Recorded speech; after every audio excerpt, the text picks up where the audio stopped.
Hello lovely people, this is the final bite of my series on marriage.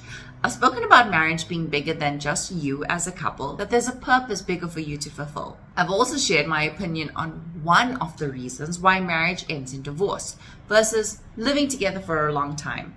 And today I want to speak to you about the roles in marriage with regards to husbands being the head and wives submitting. Enjoy.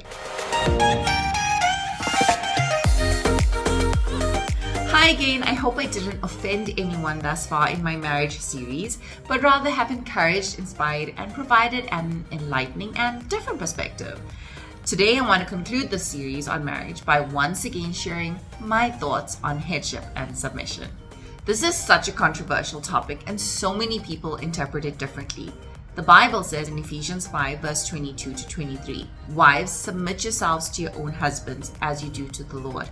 For the husband is the head of the wife, as Christ is the head of the church." I think that some men abuse this concept of being the head by using it as an excuse to be dictators, bossy, or demanding on their wives.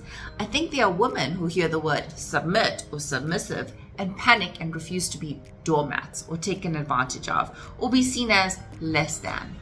Then there are couples who have completely eradicated those concepts and see themselves on the same playing field.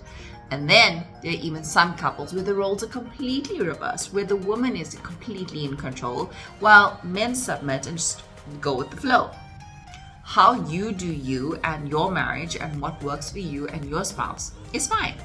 But there are biblical principles that we live by, which result in us living in peace, joy, contentment, and experiencing God's favor, blessings, and protection. Because the Bible tells us that husbands are the head and wives should submit, I believe that we should follow that chain of command or structure. So let's work through this.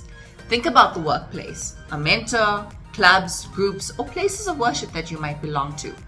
The head, or a good head, isn't just the boss. They aren't dictators.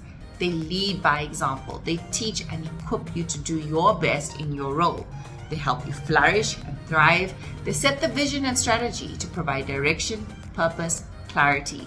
And they may even delegate work or responsibilities to you, but ultimately are held accountable for what the team or people achieve and deliver. They're accountable for the pace at which things get done. They're accountable for the culture and environment you work in and job satisfaction that you have. They're also responsible and maybe even accountable for your growth and development and success. They should provide resources to enable you to accomplish what you are responsible for. Likewise with marriage.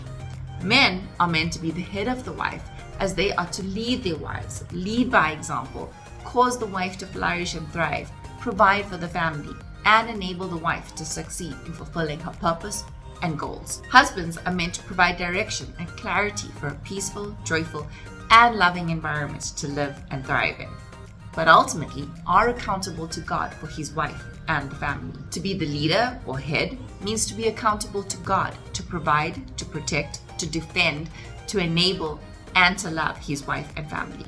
The Bible very specifically also says in Ephesians 5 verse 25, "Husbands, love your wives just as Christ loved the church and gave himself up for her." That is unconditional, sacrificial love. Being the head doesn't mean take advantage of your wife. It means giving your all to her, to protect her, enable her to flourish, and be prepared to sacrifice your life for her. Let's go back to the work, club, group analogy for wives. If you work for a good head or leader, you're able to thrive at your job, work well. They're approachable, so you're able to communicate and provide feedback, provide suggestions, recommendations. You get along with your head and aren't afraid of them. You feel valued, confident, important, and you're able to respect and honor your leader if they are good. So too with marriage. If husbands lead well with love, grace, compassion, clarity, firmness, are decisive and responsible, we as wives can submit, meaning honor, respect, and obey. I don't believe that it means that we have no say or are less valuable or less than. It means we have someone we can trust and depend on to help us through life, to make decisions with, protect us, enable us, and love us. So, to conclude, I want to say that we, men and women, husbands and wives, are equal in value but different by design. We are responsible and accountable for different things, but are equal in God's eyes, and together make the marriage work. Be safe, Take care and God bless.